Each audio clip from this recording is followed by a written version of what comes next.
I think this one should be guided by the preachers themselves and see, when you give such a prophecy, the aftermath, what happens next? So wisdom is required on how we give our prophecies depending on the political situation of a country. Yes. Because even if you don't do it in Kenya, a preacher, I can remember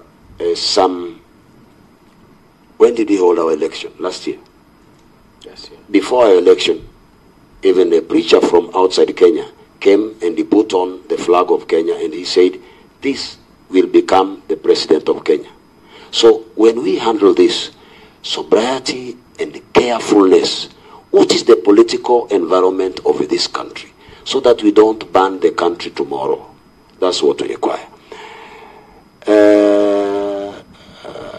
You attended the burials of Shakahola victims, not from, okay. And Honorable Senator, a good senator in our country, and I thank God for his contribution, immense contribution towards the development of our country and the governance.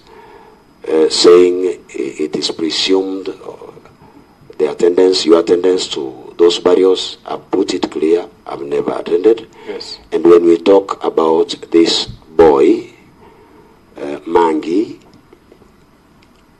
if Mangi said,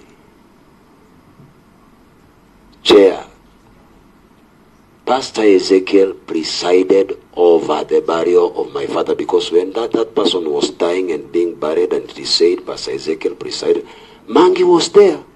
Mangi was a witness. Mangi has never talked about Pastor Ezekiel. Why should we drag his name in a place where even a young boy who cannot be coached because of emotion did not mention him, and then I or someone says, you, it is as if you are against him or provoking his anger. But I will put it this way. I would desire if Mangi could mention, I witnessed Ezekiel burying my father. That one is very important.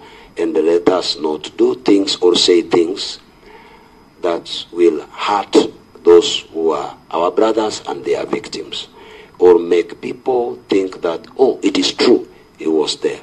Because we are honorable members and we are dealing with brothers who are still going through agony, pain, and suffering, and psychological and emotional torture. I did not do that, and I will never do that, and I pray it never happens to anybody or for anybody. Yes. The leader who came, I said I will always say the truth, and I will say the truth, who visited our church compound. Honorable Raila Odinga visited our church compound. Yes. He was from Shakahola. That's how he put it to me. And I was requested, Pastor, Honorable Raila Odinga is from Shakahola, and he would like to see your church because you've been mentioned. I called him at the lawyers. I called them. I asked them, what should I do? And I called my spiritual father, because I believe there is somebody who is above you spiritually, and even in matters law, they should guide me. They told me, Pastor, the lawyers, when he comes, we must be there, so that you don't and he doesn't talk about anything about this issue.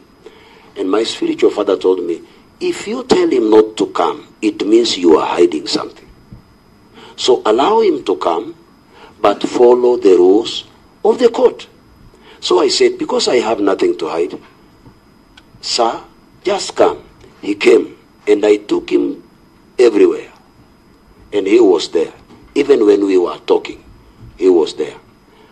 And why should we cry about maybe a leader who saw it good to verify the difference between Shakahola and New Life, and some of us who are mandated to verify that refuse to come, and we punish a leader who decided to come even without invitation? We invited those who are appointed by His Excellency the President to verify this. They refused. To make matters worse, some of them are our spiritual fathers. If you talk about your spiritual son in the gospel and you say, I want to go there, then a political leader says, I have a responsibility, I have a following. I want to know whether you are right or wrong. Why should I tell him not to come? I'm still requesting, even now, that our leaders attend and come. So I could not deny him that opportunity. If I did, I think the Honorable Senator would have asked me, why did you stop that leader from coming?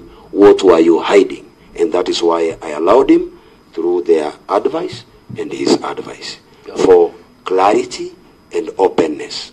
Okay, next. I didn't invite him. And no politics with him. Point of order, Chair. Allow him to make progress. It's progress still. You know, this issue came previously as an issue of association with leaders. No, political affiliation. Political affiliation, that's all right. And he said he doesn't belong to any. And I was just trying to clarify that. And remember, he also said that one of his highlight moments in his life is when he organized for Kasarani, crusade, which was his biggest. And that Kasarani, there were also other leaders too who were involved. Could you also clarify, in context of the same, how that came about? Thank you, Chair, for permitting that. Okay. The honorable leader who came, Her Excellency, the second lady, Mrs. Rigathi, she is a spiritual sister to me. I will never deny that. Yes. He is a father to me. He is a father to her. When she comes to attend my